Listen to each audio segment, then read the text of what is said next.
હારી હારી વસ્તુ બધી લઈ ગયા. ભોળાનાથ આવ્યા ને તે ઝેર ને કોડા બે પડ્યું.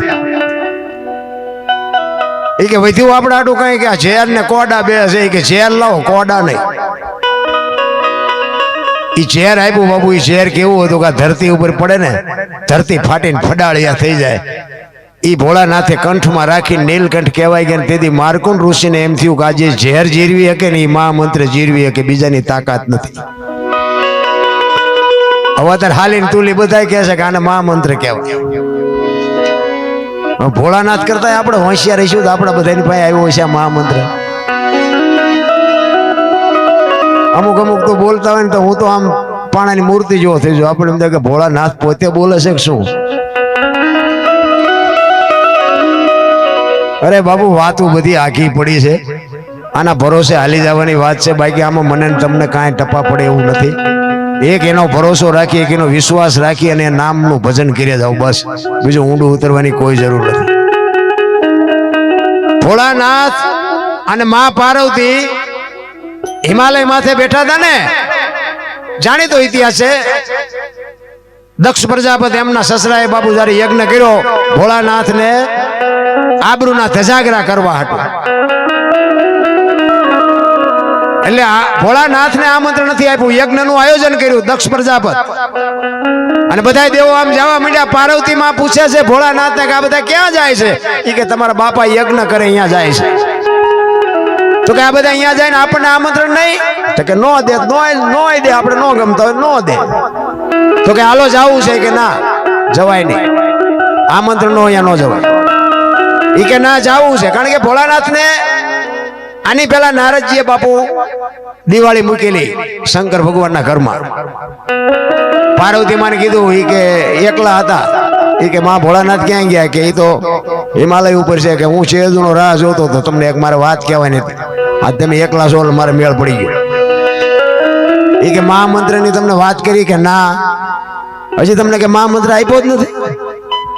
એ કે ના, અરે તમારી ભૂલી મારું નામ ન લેતા પણ એમની પાસે માગી લઈ ગયો. દિવાળી મૂકીને વી ગયા. અને ભોળાનાથ આવ્યા ને પછી પાર્વતી માં કે તમારી પાસે મહામંત્ર છે?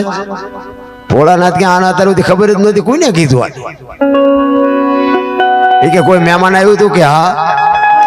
તો સાચું. એ કે પણ મહામંત્ર નો આપે. કે શું કામ ન અપાય? હું તમારું અડધું અંગ છું, તમારી અર્ધાંગીની છું. મને તમે મંત્ર ના આપવાનું કારણ શું? ભોળાનાથ કહેવા આને કેમ સમજે? એ કે પણ નો અપાય, આની માટે પાત્રતા જોઈએ, આની માટે પરીક્ષા કરું તમારી. અને તમે જો પરીક્ષામાં પાસ થાવ તો કે કરો. એ કે એમ નહીં, અત્યારે હું તમને એમ કહું કે આમ ધૂપકો મારો તો તમે મારી દે. પણ સમય આવશે તેથી હું કહીશ. યા એમના પિતાજીથી યજ્ઞ કરતા તેથી ભોળાનાથે કીધું કે આમંત્રણ નો અહીંયા ન જવાય. એ કે ના જાવું છે. કે તો તમારા બાપનું ઘર છે, તમે જાઓ, હું નહીં આવું. અને અહીંયા ગયા. અને પછી જાણીતી વાત છે, અહીંયા એમનું ભોળાનાથનું આસન નહોતું. માને કોઈ આવકાર ન આપ્યો. અને પોતે બહુ પસ્તાણા કે ભોળાનાથ ખરેખર કહેતા હતા નો આવ્યો હોત તો સારું હતું. પછી યજ્ઞમાં પડ્યા ને એ વીરભદ્ર નામના ગણને બાપુ ભોળાનાથ મોકલ્યા. યજ્ઞને ધ્વંસ કર્યો અને બધું કર્યું. અને પછી ભોળાનાથ આવ્યા. અને પછી પાર્વતી માના બીજી વાર પાણી ગ્રહણ કરી. અને પછી પાર્વતી માને ભોળાનાથ કહે છે કે આ તમારી પરીક્ષા હતી. મેં ના પાડીને તેમ ન માન્યા ને, તમને મહામંત્ર ન દેવા, તમે પરીક્ષામાં પાસ નથી. તો કે એક વખત ચાને જાબો કે ના, એ વાત પતી ગઈ. એ કે ના, એક વખત. પછી રામ ને લક્ષ્મણજી સીતાજીની શોધ કરવા માટે નીકળ્યા. એની પેલા ભોળાનાથે પાર્વતી માને વાત કરી કે રામ છે ને આવા પૂર્ણ પુરુષોત્તમ મહાપુરુષોત્તમ છે. તેથી આ સીતાજીની શોધમાં બે ભાઈ નીકળ્યા ને તેથી પાર્વતી માને શંકા ગઈ કે બૈરા હાટું જાળવે જાળવે રોવે આ રામમાં હોય શું? એટલે ભોળાનાથ ને કે હું રામની પરીક્ષા કરવા જાઉં, સીતાજીનું સ્વરૂપ લઈ અને જાઉં. તેથી ભોળાનાથ ના પાડે છે કે રહેવા દેવા ન કરાય, તમે રામને ઓળખતા નથી. એ કે ના, મારે જાવું છે. અને ધરાહાર ગયા. સીતાજીનું સ્વરૂપ લઈ અને રામ આમ જોઈ ગયા. ને રામે પાદરું કીધું કે તમે આવ્યા ને મારા બાપ ક્યાં છે? વાઈટ આવે લોહી નો નીકળે. પાર્વતી મને એમ તો કરે તારી ભલી થાય તારી. આ તો મને ઓળખી ગયા. આવ્યા ને પછી ભોળાનાથે કીધું કે આ તમારી બીજી પરીક્ષા, આમાં હજી તમે પાસ નથી થયા, હજી તમને મહામંત્ર ન દેવાય. તો કે હવે મહામંત્ર દેશું કે રામ અવતારમાં. જો ઈ રામની વાત જુદી છે, આ રામની વાત જુદી છે. ઈ કે રામ અવતારમાં લક્ષ્મણજીએ કીધું હતું કે આ લક્ષ્મણ રેખા તમે ન ઓળંગતા, અને ગયા અને લક્ષ્મણ રેખા ઓળંગી ગયા, હરણ થયું. ત્યારે રામે કીધું કે તમે હજી પરીક્ષામાં પાસ નથી, આ લક્ષ્મણ રેખા ઓળંગવાની ના પાડી તેને શું કામ ઓળંગી, હજી તમને મહામંત્ર ન દેવાય. તો કે હવે કૃષ્ણ અવતારમાં દુર્વાસા મુનિ જેના ગુરુ મહારાજ રથમાં બેહાડી અને બે કૃષ્ણ પરમાત્મા અને રૂક્ષ્મણી બે રથને ખેંચે છે. આશ્રમ થોડોક છેટો રહ્યો. રૂક્ષ્મણીએ કૃષ્ણને કીધું કે મને તરસ બહુ લાગી છે, મને પાણી પાવ. ઈ કે આપણા ગુરુ છે ક્રોધી, અને હું તને પાણી પીશ ને તો હમણાં ખરાબ દેશે, એના કરતા પડકે હાલી આવે, હામો દેખાય આશ્રમ, હમણાં પોગાડીને પછી પાણી પાવું, નકર કે આ ખરાબ દેશે તો હું તું મારશે. ઈ કે હવે મારે એક ડગલું હાલે એવું નથી. ઈ કે પણ હવે આને કૃષ્ણ પરમાત્મા કે કેમ સમજાવી, 3 યુગ વી ગયા, હજી આની આંખ નથી ઉઘડતી. ઈ કે રથ હું એકલો ખેંચું, તું એકલી હાલી આય. ઈ કે ના, હવે નો હલાય. પગનો અંગૂઠો દબાવીને બાપુ ગંગાજી પ્રગટ કરીને પાણી પાયું. ગુરુ મહારાજ ઉતરી ગયા. ઈ કે તને તારું બૈરું વાલું છે હું?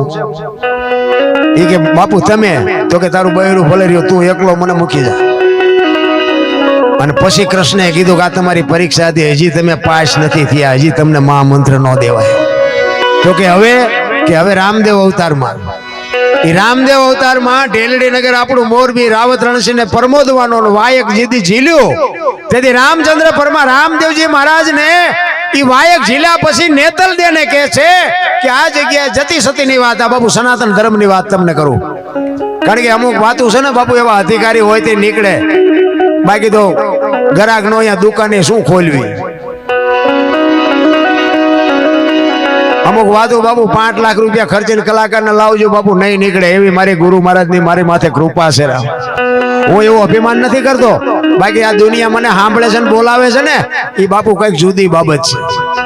મને દુનિયા માને ન માને એની મને કોઈ જરૂર નથી. મારા સકન લે ન લે એની મને કોઈ જરૂર નથી. મારું હારું બોલે ન બોલે એની કોઈ જરૂર નથી. બાકી અમુક તો બાપુ પાવરથી હું કહું, મારી પાસે જે અમુક ટકાવાળી વાત છે ને બાપુ, કોઈની પાસે નહીં હોય. મારા ગુરુ મહારાજની બાપુ એવડી કૃપા છે.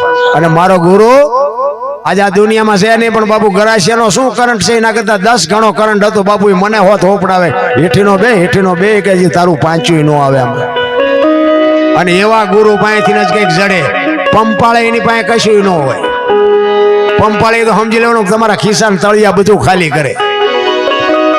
આ તો એમ કે તારો પૈસો નથી જોતો અને તું મને પગે ન લાગતો કઈ નહીં, બાકી માર્ગે છે ને કે મરી જાય કોઈ બાપો ધણી નહીં થાય. હું છે ને બાપુ હું એક કહું છું, પાપીમાં પાપી. મને આ પોગાડ્યો હોય ને બાપુ, આખી વાત હું શું તમને કરું ભલા મને. એવી એટલા માટે કહું છું કે બાપુ સંતની કૃપા જે હોય ને, એ આ દુનિયાથી ઓલી દુનિયા સુધી પુગાડી દે. સંતની તાકાત હોય. સંત એમ નામ નો તમે સત હોય ને, સાચું હોય ને સત કહેવાય. અને સતની માથે મીંડું ચડે ને તારે સંત થવાય, એમ નામ સંત ન થવાય. નકરા પીળા પહેરીને કપાળ આખા રંગ્યા હોય, ઢીસણ સુધી ડેર ખા હોય, આપણે હાલ્યા જતો હોય હાથ કરે, એ ભગત ખડા રે તેરા બેડા પાર. તમે રોટલા હાટું વંડીયું ઠેકો, શું અમારા બેડા પાર કરો? એમ નથી. એ તો બાપુ એના ચીપિયા ખાવાની તૈયારી હોવી જોઈએ, એની ગાળીઓ ખાવાની તૈયારી હોવી જોઈએ. અને અડધી રાતે એમ કે ને કે આ કામ કરવાનું, તમારા હાથે કામ પડ્યા મૂકીને જવાની તૈયારી હોવી જોઈએ. એમ નામ ન મળે. ઈ રામદેવ અવતારમાં નેતલ દેને કે છે કે રાવત રણસિંહને પરમોદવાનો છે ને વાયક આવ્યું છે ને એમાં જતી સતીને જવાનું હોય, સ્ત્રી અને પુરુષને જવાનું હોય. નેતલ દેને કીધું ને બાપુ, નેતલ દે નો માન્યા. ઈ કે તમારે જ્યાં રખડવું રખડો, હું એવી નવરી નથી. રામદેવજી બાપા કે હવે આને કઈ ભાષામાં મારે સમજાવું? હજી નથી. આ 5-4 યુગ ગયા ભેગી છે તો હજી આંખ નથી ઉગડતી. ડાલીબાઈ બાપુ એમના જીભની માનેલી બેન, ગાયોના વાસડા ચારવાનું કામ કરે. રામદેવજી બાપા સવારમાં દાંતણ કરતા હોય અને ડાલીબાઈ વાસડા લઈને નીકળે અને ભાઈને જય માતાજી કરીને વહી જાય. એ રામદેવજી દાંતણ કરતા હતા ને બાપુ વાસડા લઈને નીકળી. એ કે ભાઈ જય માતાજી. રામદેવજી બાપાએ કીધું કે જય માતાજી. ડાલીબાઈ કીધું કે ભાઈ તમારા મોઢા ઉપર કઈક ચિંતા હોય એવું લાગે છે. કે ના ના એવું નથી. કે ના તમે સાચું ન કહો, તમારી બેન ડાલીના સોગન છે. શું છે? એટલે એ કે રાવત રણસિંહ ને ઢેલડી નગર પ્રમોદવાનો છે. અહીંયા જતી સતીને જો વાત ઉપર ધ્યાન આપજો. જતી સતીને કીધું ને એમાં બાપુ ડાલીબાઈ નું કામ થઈ ગયું. જો પતિ પત્ની ને જવાનું હોય એમ કીધું હોત તો ડાલીબાઈ રહી જાય.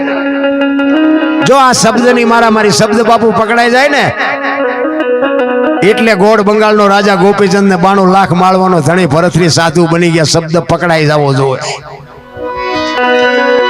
કે એમાં જતીને સતીને સ્ત્રીને પુરુષને જવાનું હોય અને તારી બા ના પાડે છે. હું વિચાર કરું છું કે અહીંયા જવાનું છે તેથી શું થશે?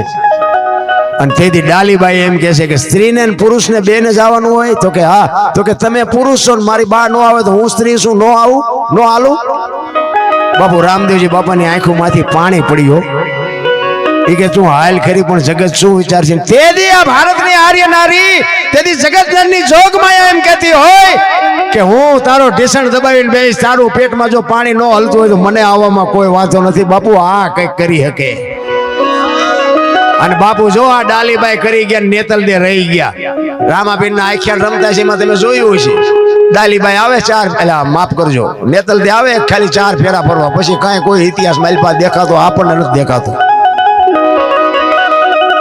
રામદેવજીએ કીધું ઈ કે હજી તમે પરીક્ષામાં પાસ નથી, મહામંત્ર ન દેવાય. મને એમ થાય કે આ એમના બહેરાન નથી દીધો ને અત્યારે બધી હાલે તુલી કે છે, એમને કોઈને આપ્યો હોય છે. હા અટપટું છે રામ, એમ એમ એમ એવું હાવ નાખી દીધા જેવી વાત નથી, અટપટી વાત છે.